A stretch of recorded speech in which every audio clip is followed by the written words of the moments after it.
The cantina on Nexus Prime was dark and full of smoke. Old aliens from different worlds sat at tables drinking and trying to forget their past. In the corner, away from everyone else, sat a Cytherian with scars covering his blue-scaled face. His name was Velthak, and he had not spoken to anyone for 3 hours. Velthak looked different from other Cytherians. Where his left eye should be, there was a metal implant that glowed red in the dark. His left arm was gone, replaced by a crude mechanical one that made clicking sounds when he moved it. The proud crest on his head, which should have been bright, blue and sharp, was now dull and broken in several places. He lifted his glass with his good hand and drank the burning liquid inside. It was his third glass tonight, but the alcohol did nothing to quiet the memories in his head. 20 years had passed since the war ended, but for Velthak, it felt like yesterday. The war between the Cytherians and humans had lasted 5 years. When it started, everyone thought the Cytherians would win easily. They were bigger, stronger, and had better weapons. They had conquered 12 other species before they met the humans. But the humans were different. The humans changed everything. Velthak was drinking his 4th glass when someone sat down across from him. He looked up and saw a young Cytherian female. She had bright, unmarked scales and eyes full of curiosity. Her crest stood tall and perfect, the way his used to before the war. "Excuse me," she said in a soft voice. "Are you Velthak? The one who fought in the human war?" Velthak said nothing. He had learned that talking about the war only brought pain. Most people did not understand what really happened. They thought they knew, but they were wrong. The young female did not leave. She placed a small recording device on the table between them. "My name is Nixara. I am a journalist. I am writing a story about the war." "Go away," Velthak said. His voice was rough from years of not talking much. "I have nothing to say." "Please," Nixara said. "Everyone tells the same story about the war. They say we lost because humans had better technology. They say we lost because they had more ships. But I think there is more to it." Velthak laughed, but there was no happiness in the sound. "You think there is more? You have no idea, young one." Nixara leaned forward. "Then tell me what really happened." Velthak stared at her for a long moment. In her young face he saw himself before the war, full of confidence and certainty. He remembered when he thought the universe was simple, when he believed that strength always won. "You want to know about humans?" he asked finally. "Your generation thinks we lost because of technology or numbers. You think it was about ships and weapons. Was it not?" Nixara asked. "No," Velthak said. He drank from his glass again. "We lost because we never understood what we were truly fighting." Nixara turned on her recording device. "What do you mean?" Velthak was quiet for a moment. Outside the cantina, he could hear the sounds of the space station, ships coming and going, people from 100 different worlds living together in peace. It had not always been this way. "When the war began," Velthak said slowly, "I was young like you. I was proud. I believed in Cytherian superiority. We had defeated the Zelthon Empire. We had crushed the Baraki Federation. Humans were just another, weak species that would bow before our might." He paused and looked at his mechanical hand. The fingers moved stiffly when he tried to make a fist. "I was wrong," he continued. "We were all wrong. Humans are not like other species. They do not fight the way others fight. They do not think the way others think." "How are they different?" Nixara asked. Velthak smiled, but it was not a pleasant expression. "Other species fight to win. Humans fight to survive. And when humans fight to survive, they become something else. Something terrible." The cantina around them was getting quieter as the night grew late. Some aliens had left, others had fallen asleep at their tables. But Velthak and Nixara remained, surrounded by shadows and smoke. "Tell me about your first battle with them," Nixara said. Velthak closed his eyes. Even after 20 years, he could still remember every detail. The smell of burning metal, the sound of human voices shouting in their strange language. The moment when everything he believed about war changed forever. It was on Kepler 442b, he said. A small mining colony. We thought it would be easy. Just a few thousand humans with basic weapons. I was part of the assault force. We were supposed to take the colony in one day. He opened his eyes and looked at Nixara. It took us 3 weeks and half of us died. Not from their weapons, but from what they did to their own world. What do you mean? You have to understand, Velthak said. When other species are defeated, they surrender. They try to save what they can. They negotiate. They think about their families and their future. He paused and drank again. Humans do not surrender. When they know they cannot win, they make sure you cannot win either. They would rather destroy everything than let you have it. Nixara was writing notes on a small tablet. But surely some of them surrendered. No, Velthak said firmly. That is what you do not understand. That is what none of us understood. We thought they were like us. We thought they valued their lives above all else. He leaned forward, his red eye glowing brighter in the darkness.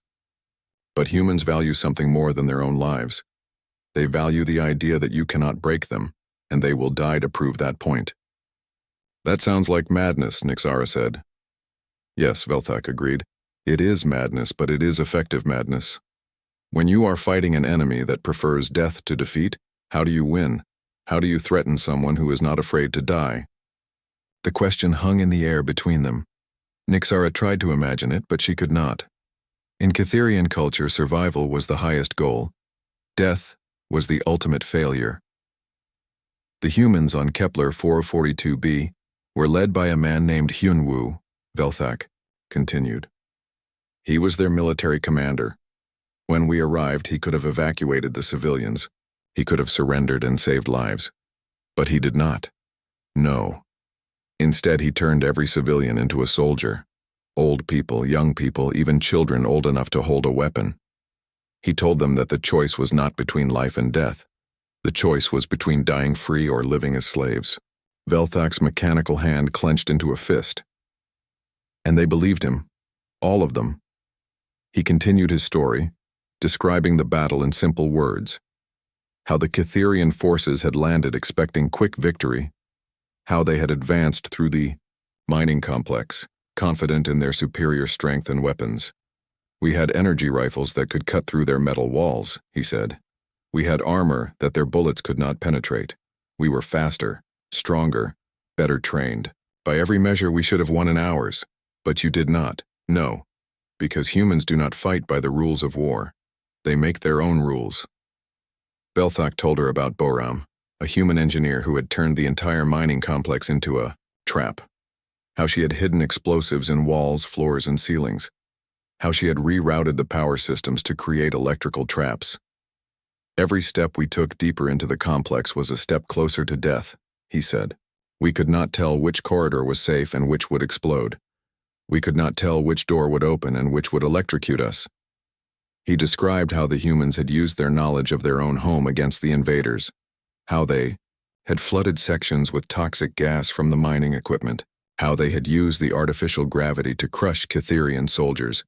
But the worst part was not the traps, Velthak said. The worst part was that they stayed. They could have set the traps and left. They could have evacuated and let us have an empty colony. But they stayed. They stayed and fought. Every human in that complex fought until they died. There was no retreat. There was no surrender. There was only fighting until the end. Velthak told her about Jiwan, a human medic who had stayed behind to treat wounded civilians. How Catherian forces had cornered her in the medical bay with a dozen injured humans. We offered her terms, he said. We told her she could live, if she surrendered.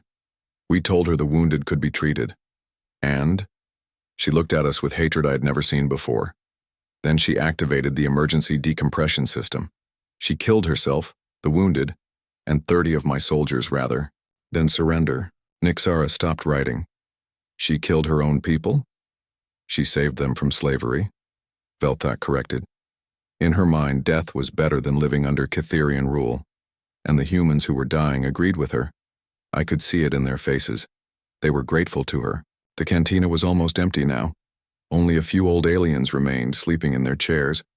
The bartender was cleaning glasses and pretending not to listen to their conversation. That was when I first understood, Velthak said quietly. We were not fighting soldiers. We were fighting an entire species that had decided death was acceptable if it meant we could not win. How did the battle end? Nixara asked. It ended when there were no more humans left to fight, Velthak said. Captain Hyunwoo was the last one alive. We found him in the command center, surrounded by the bodies of his people. Velthak paused, remembering the scene. He was wounded, bleeding, barely able to stand, but he was still trying to fight. My commander offered him the chance to surrender. He could live. He could see his family again. What did he say? He said something in his language. Later, we learned what it meant. He said, I would. Velthak ordered another drink and waited for the bartender to move away before continuing his story.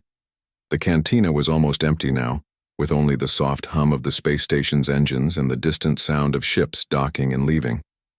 After Kepler 442b, our commanders were angry, he said. They thought the humans had been lucky. They thought one colony full of crazy people did not mean anything. Nixara looked up from her notes. But you thought differently? I knew we had seen something new, Velthak replied. But I did not understand how new. I thought humans were just more willing to die than other species. I thought that was their only advantage. He paused and touched his mechanical arm. I was wrong. Being willing to die was just the beginning of what made humans dangerous. 6 months after Kepler 442b, Velthak had been promoted to assault commander. The Catherian military wanted him to lead attacks on human colonies because of his experience fighting them. They thought he understood human tactics.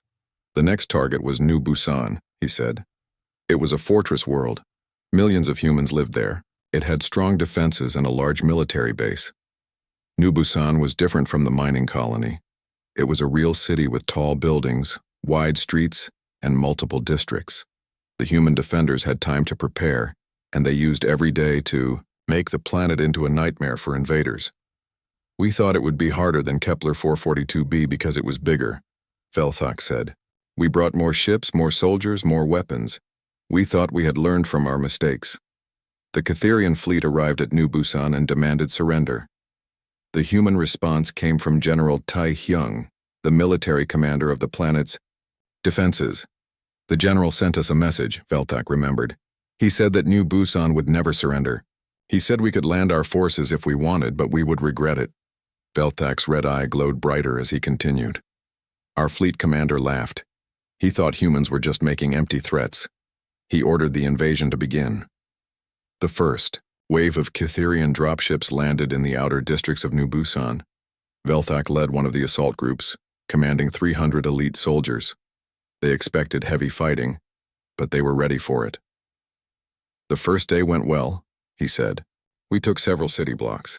The humans fought hard, but they retreated when they were outnumbered. It seemed normal. But on the second day, something changed. The Catherians began to notice that their communications were being intercepted.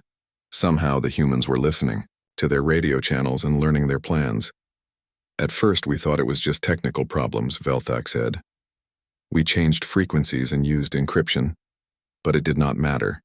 The humans always seemed to know where we would attack. Next, what the Catherians did not know was that Colonel Minji, General Taehyung's aide, had spent months studying captured Catherian equipment. She had learned how their communications worked and built devices to intercept their signals. But listening to our communications was not the worst part, Velthak continued. The worst part was what they did with the information. The humans began broadcasting on Catherian frequencies, but they were not sending military information. They were sending personal messages that they had recorded from captured Catherian soldiers. We would hear the voices of our fallen comrades, Velthak said quietly. They had recorded them talking about their families, their homes, their fears. Then they played these recordings back to us during battle. Nixara stopped writing. They used the voices of the dead against you? Yes. Imagine hearing your friend's voice telling you he missed his mate and children. while you are trying to fight the people who killed him. Imagine hearing him talk about wanting to go home, while you are standing in the ruins of a human city. The psychological warfare got worse as the battle continued. The humans had learned that Catherians had strong family bonds and used this knowledge as a weapon. They found out the names of our families, Velthak said. They learned about our mates, our children, our parents. Then they would broadcast messages saying these family members were dead or captured. Most of the messages were lies, but some were true. The humans had attacked Catherian military bases and captured family members of soldiers fighting on New Busan. They used recordings of these prisoners to break the spirits of the fighters. One of my soldiers received a message that his mate had been killed, Velthak remembered. He stopped fighting and just stood there crying. A human sniper killed him while he mourned. The sniper was a human named Dong Hyun.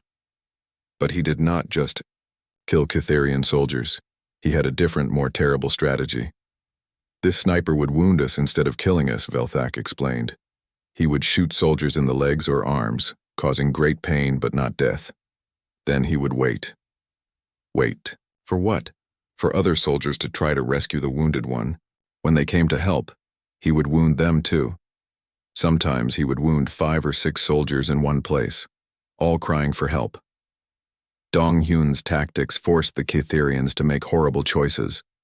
They could leave their wounded friends to die, or they could risk being wounded themselves trying to help. We could not abandon our people, Velthak said. It is not the Catherian way, but every rescue attempt cost us more soldiers. The humans had another weapon that was even more effective than bullets or explosives. They had a specialist named So Young who had been a teacher before the war.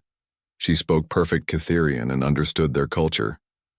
So Young would whisper to us over our communications, Velthak said. She would talk about the pointlessness of the war. She would ask us why we were dying for leaders who were safe on distant worlds. So Young knew exactly what to say to hurt Catherian morale. She would remind soldiers of home during the coldest nights. She would describe Catherian food when they were eating military rations. She would talk about the beauty of their home world when they were surrounded by the ruins of war. She never threatened us, Velthak said. She never said she would kill us. She just talked about all the things we had lost by coming to this war. Did it work? Some soldiers began to doubt, Velthak admitted. They wondered if the war was worth fighting. They wondered if they would ever see their families again. The siege of New Busan lasted 3 months. Every day brought new horrors as the humans found new ways to attack Catherian minds as well as their bodies. They would show us pictures of our dead friends, Velthak said. They would describe exactly how each soldier had died. They wanted us to know that death on New Busan was not quick or clean. The humans also used their knowledge of Catherian religion against them. They knew that Catherians believed the dead needed proper burial ceremonies to find peace in the afterlife. They would not let us retrieve our dead, Velthak said.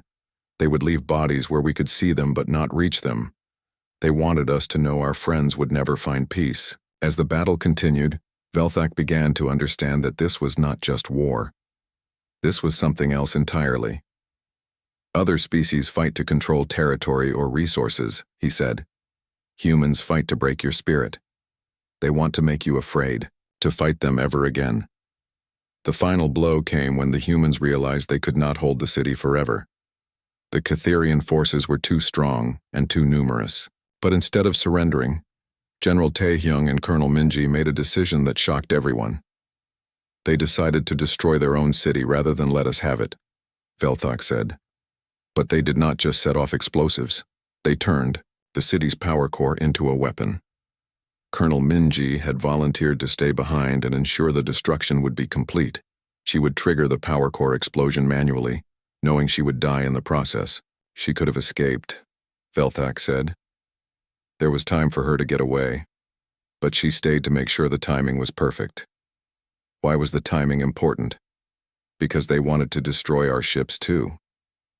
The power core explosion created a massive electromagnetic pulse that reached into orbit. Catherian ships lost power and crashed to the planet's surface. Thousands of soldiers died in the crashes. Colonel Minji killed herself and destroyed her own city just to hurt us more, Velthak said. She chose to die to make sure we gained nothing from our victory.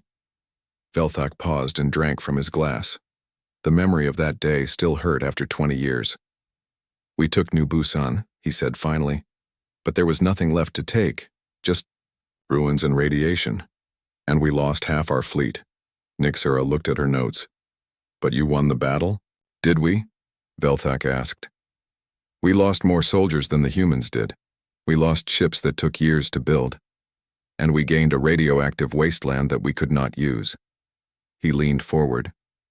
But the worst loss was not ships or soldiers. The worst loss was in here. He pointed to his head. After New Busan, our soldiers were different. They were afraid.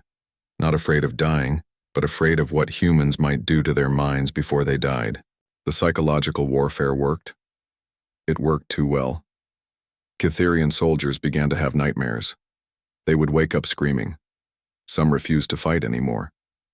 Velthak described how the mental tactics had affected him personally, how he would hear So Young's voice even when the radio was off, how he would see images of home at the worst possible moments.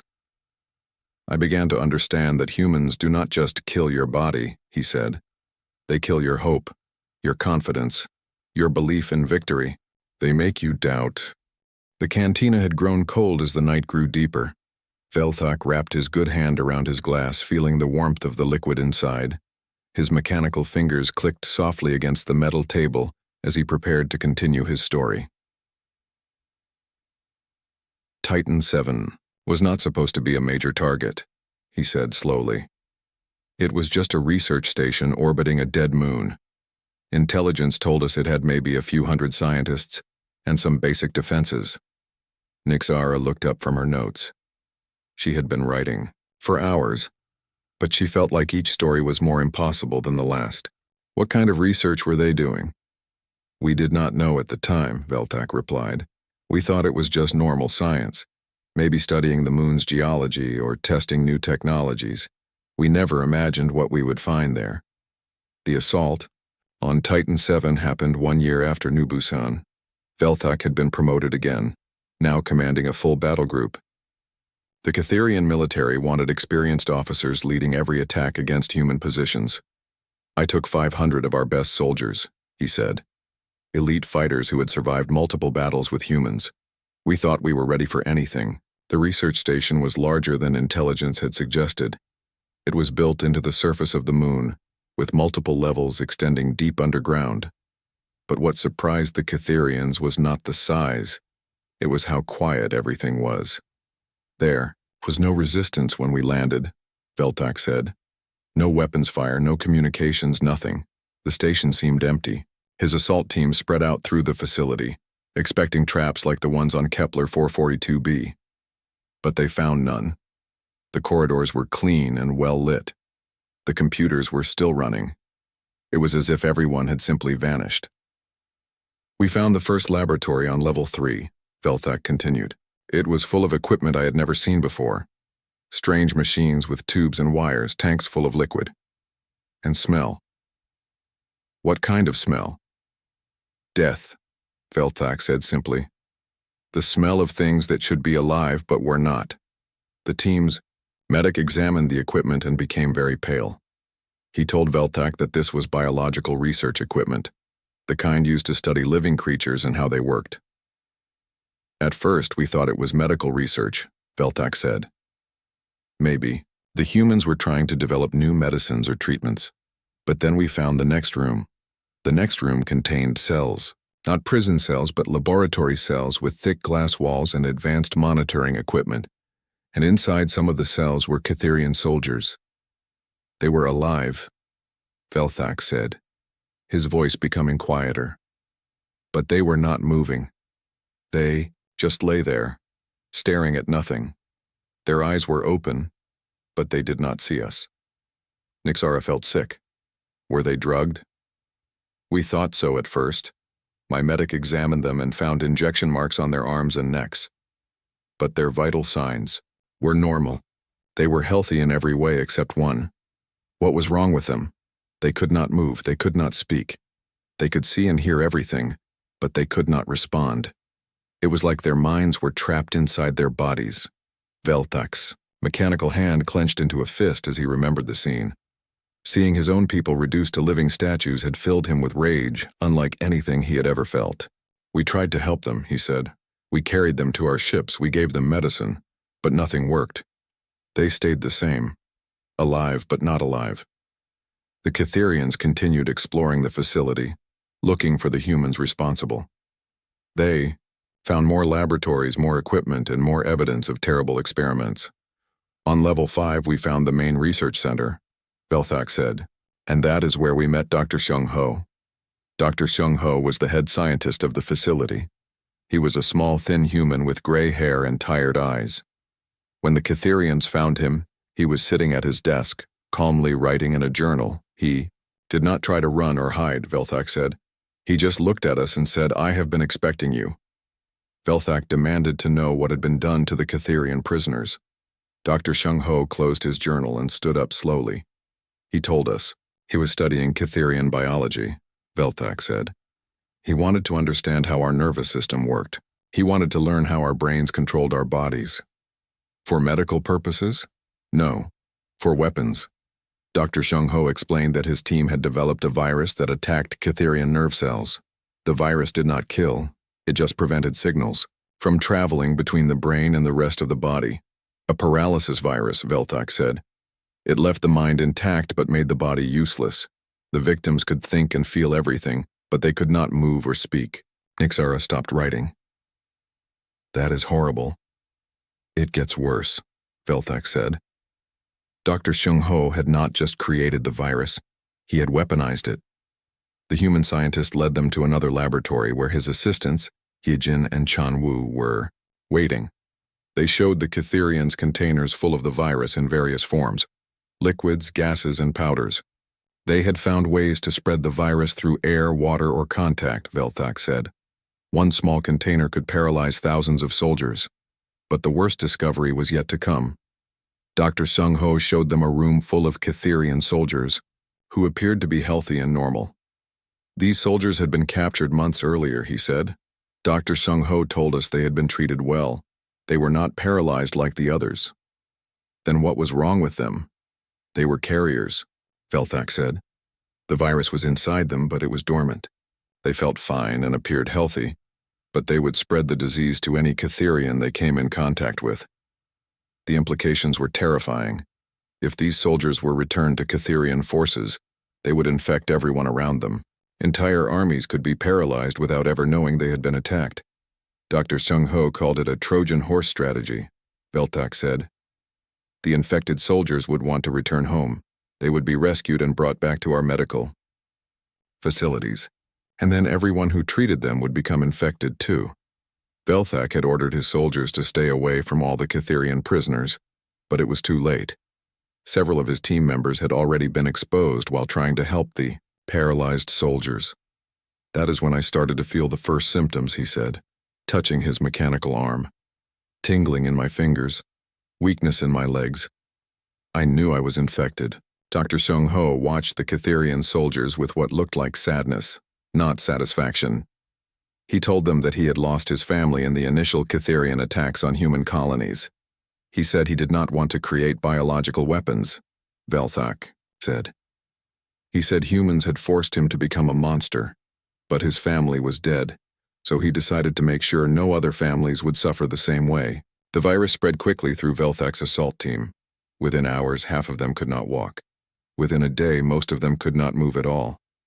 I lay on the floor of that laboratory, completely helpless, Velthak said. I could see and hear everything, but I could not even blink. I thought I was going to die there.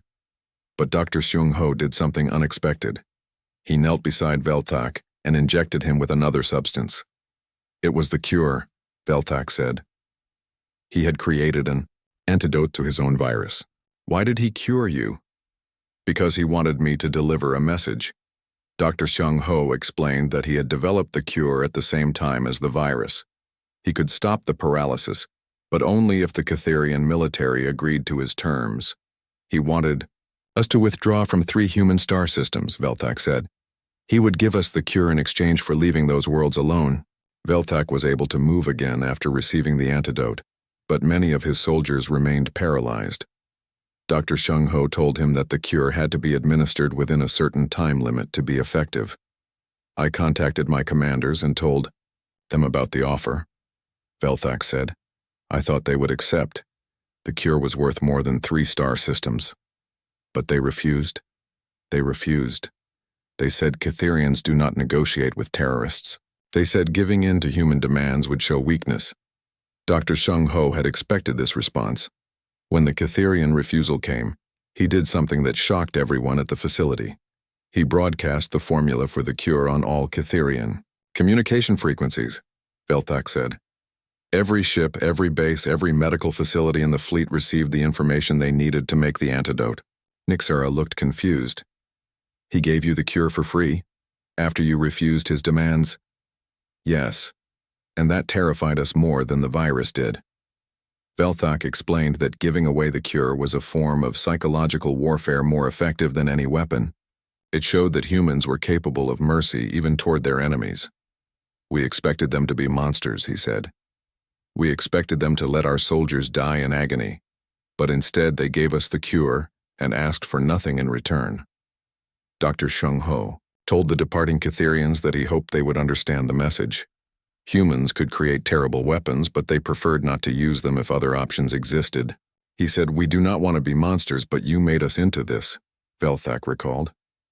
Then he asked us to leave and never come back. The research assistant Hyojin had tears in her eyes as she watched the Catherians leave. She told Velthak that she had nightmares about the experiments they had conducted. She said they were scientists, not soldiers, Velthak said. She said they just wanted to study the universe and help people. But the war had forced them to become weapons makers. The cantina was nearly silent now. Even the bartender had stopped cleaning glasses and was sitting in the corner, pretending to read, but obviously listening to every word. Velthak noticed this, but did not care. His story was almost finished, and he needed to tell it all. The final battle I will tell you about was different from all the others, he said quietly. It was not about humans defending their world or destroying their cities. It was about what they did when they finally had the power to end the war. Nixara looked up from her notes. She had been writing for hours and her hand was cramping, but she could not stop now. How did they get that power? By becoming something we never expected, Velthak replied. By becoming us, the last major battle of the war happened near Earth itself, the human homeworld.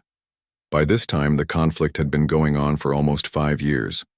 Both species were exhausted, but neither would surrender. The Catherian fleet was larger than ever before, Velthak said. We had pulled ships from every corner of our empire. This was going to be the final battle that would end human resistance forever. But when the Catherian armada arrived at Earth, they found something unexpected. The human fleet was waiting for them, and it was not just Earth ships. There were vessels from dozens of other species. Humans had made allies, Velthak said. Species that we had conquered years before were now fighting alongside them. The Zeltan Empire, the Baraki Federation, even the Nix Collective. How did humans convince them to help? By doing something we had never done.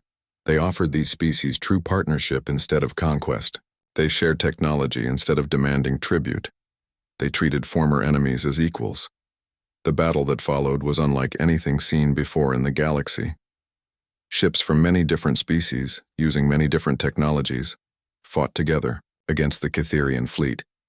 We were outnumbered, but we were still confident, Velthak said. Our ships were stronger.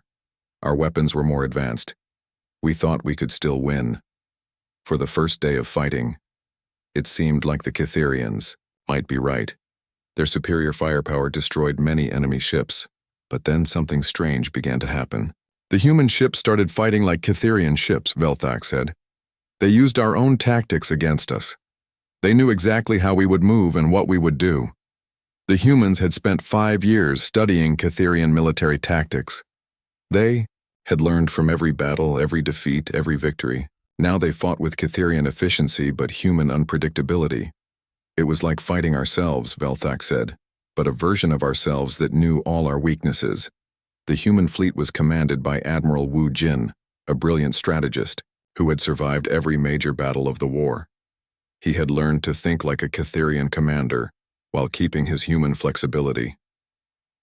Admiral Wu Jin used our own battle plans against us, Velthak said. He had copies of our military manuals. He knew our formations better than some of our own officers. But the Admiral did not just copy Catherian tactics. He improved them. He took Catherian military science and added human creativity to make something new and deadly.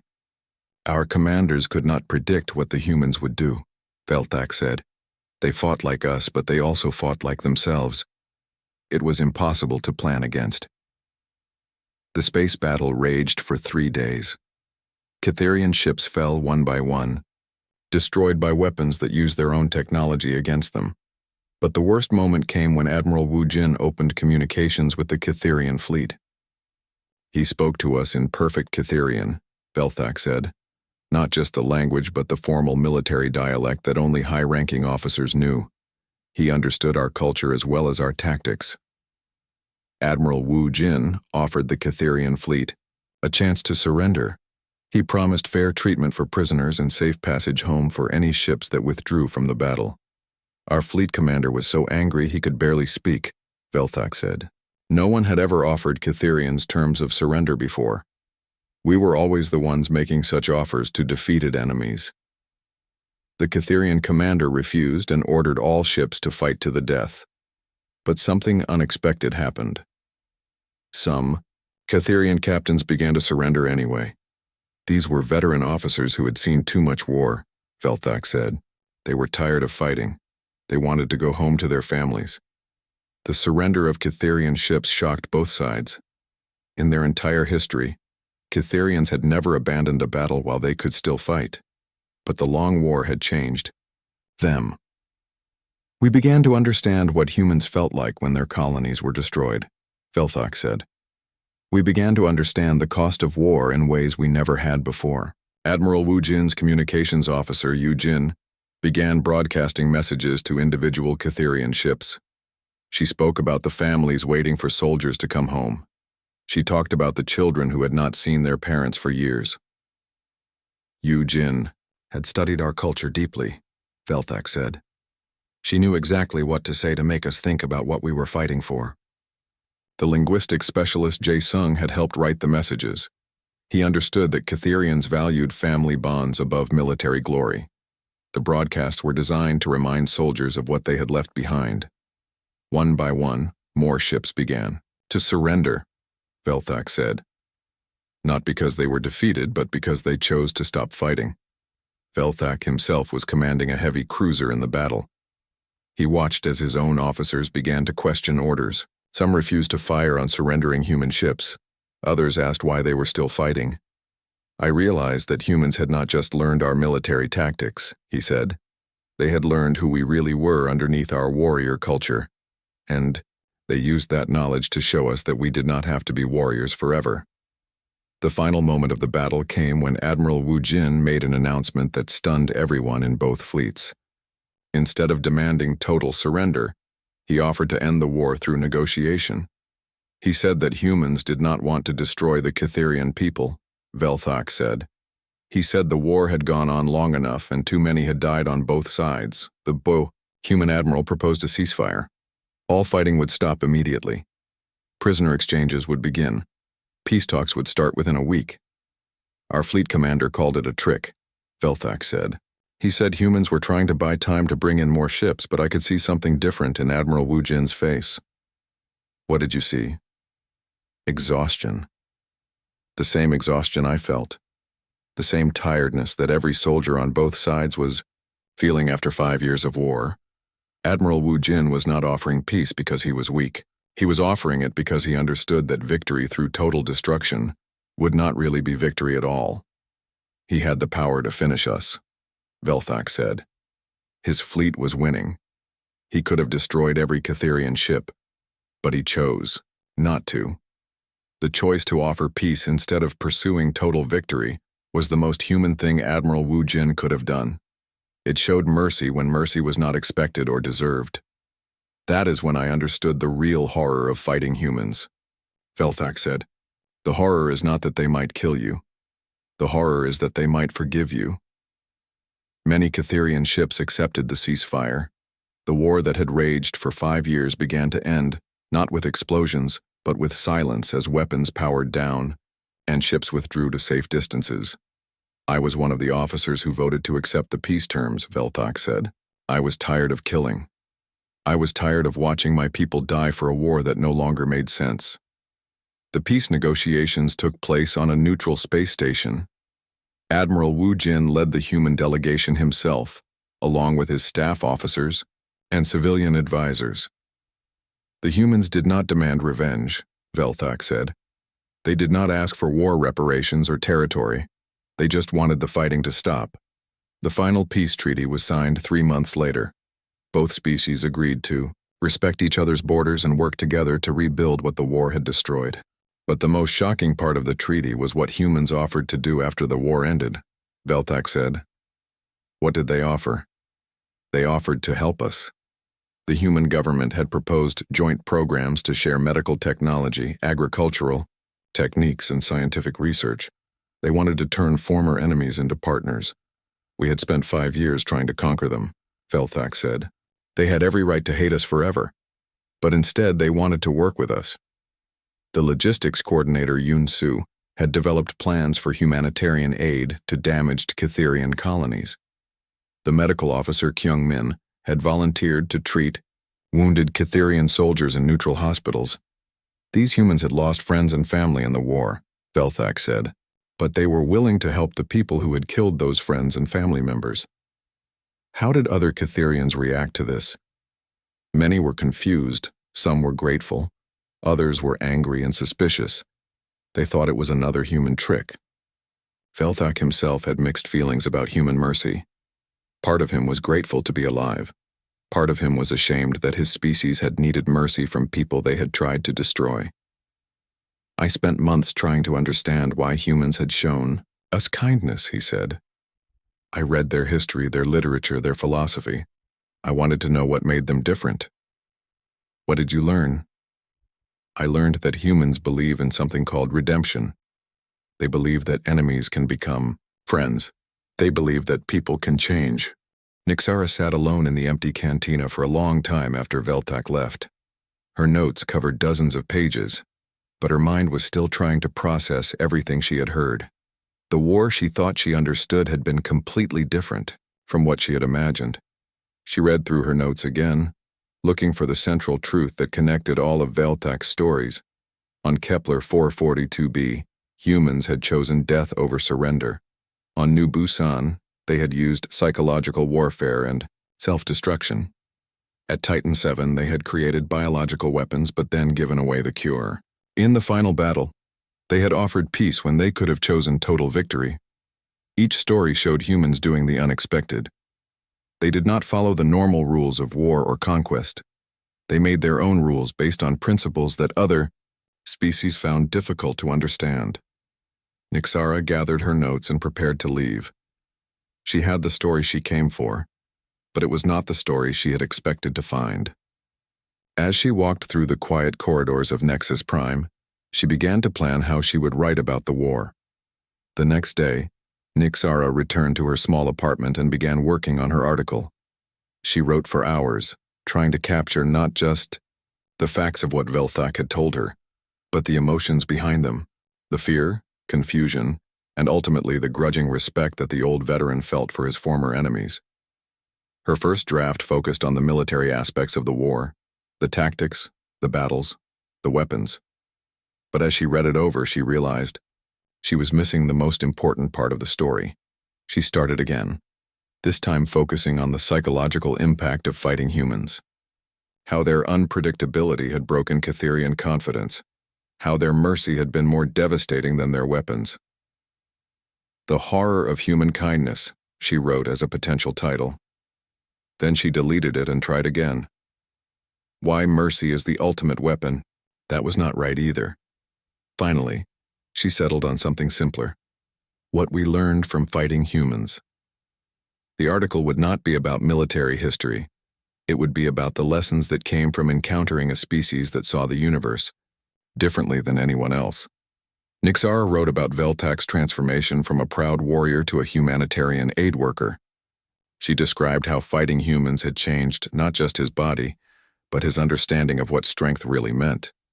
She wrote about the Kitherian soldiers who had surrendered not because they were defeated, but because they were tired of fighting. About the human doctors who had healed the wounds of people who had tried to kill them. Most importantly, she wrote about the peace that had followed the war. How former enemies had become partners. How species that had fought for 5 years were now working together to help others. The article took her 3 weeks to complete. When she finished, she sent it to several major news organizations across Kitherian space. Within days, she began receiving responses. Some editors were interested, but wanted her to focus more on the military details. They wanted battle maps and casualty figures. They wanted technical descriptions of weapons and tactics.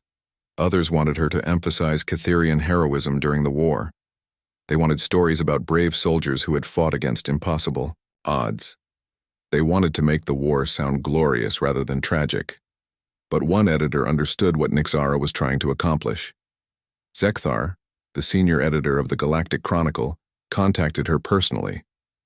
"This is not the story most people want to read," he told her during their communication. "But it is the story they need to read." Zekthar had fought in the war himself, though he had never encountered humans directly. He had spent the 5 years of conflict managing supply lines and logistics for Kitherian forces. "I saw how the war changed our people," he said. "Not just the ones who died, but the ones who came home. They were different, quieter, less certain about everything they had believed." The Galactic Chronicle published Nixara's article as a 3-part series spread across their major editions. The response was immediate and intense. Many readers were angry. They accused Nixara of spreading human propaganda.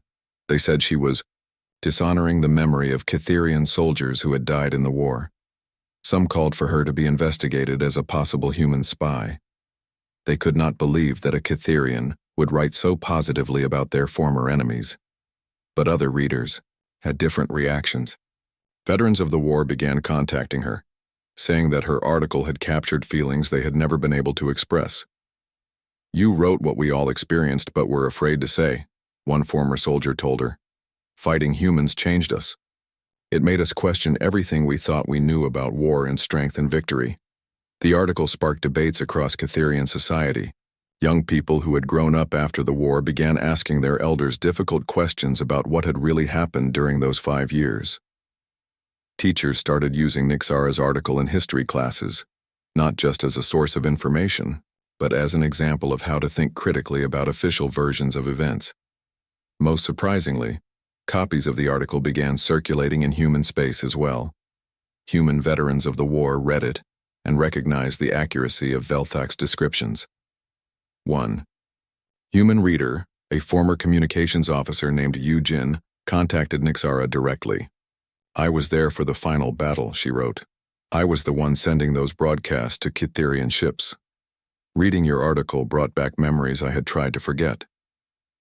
Yu Jin explained that the human side of the war had been just as traumatic as the Kitherian experience.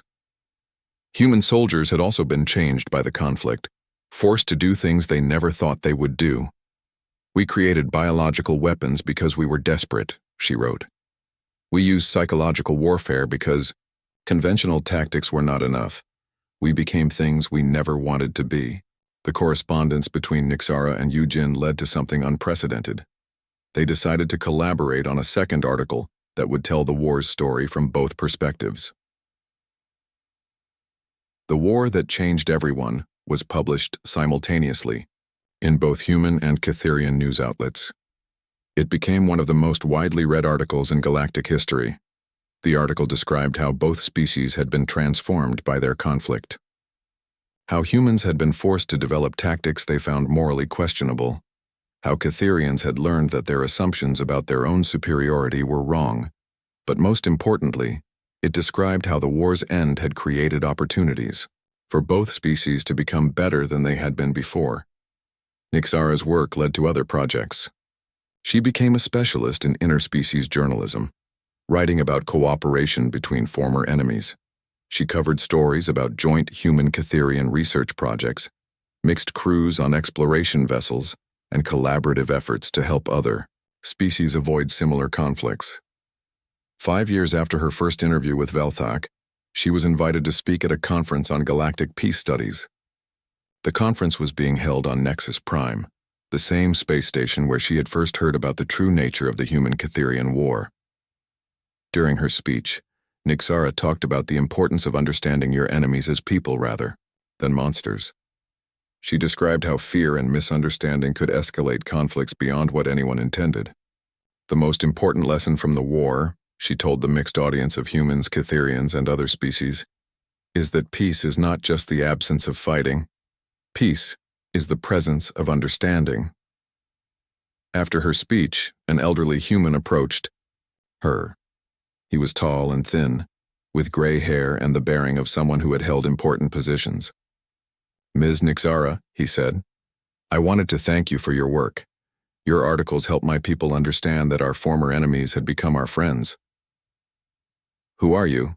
she asked. "Admiral Wu Jin, retired. I commanded the human fleet during the final battle of the war." Nixara was surprised and honored to meet the famous human commander. She had written about his decision to offer peace instead of pursuing total victory. "I have a question for you," she said. "Why did you choose to end the war when you could have won it completely?" Admiral Wu Jin smiled. "Because winning completely would have meant destroying the Catherian people, and we realized that we did not want to live in a galaxy without Catherians in it. Even after everything they had done. Especially after everything they had done. The war showed us that Catherians were capable of incredible courage and determination. Those are qualities the galaxy needs, not qualities that should be destroyed." The Admiral explained that the human leadership had debated the decision for weeks. Some wanted to pursue total victory and force unconditional surrender. Others wanted to negotiate from a position of strength. But I argued that our strength should be used to create a better future, not to punish the past, he said. We had the power to destroy our enemies. Using that power to help them instead was a choice that would define what kind of species we wanted to be.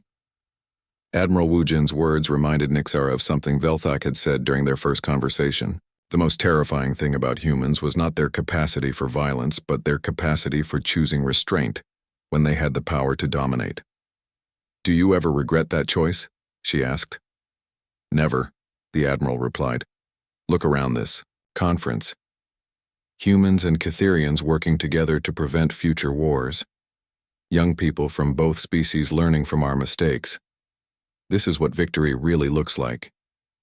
That night, Nixara sat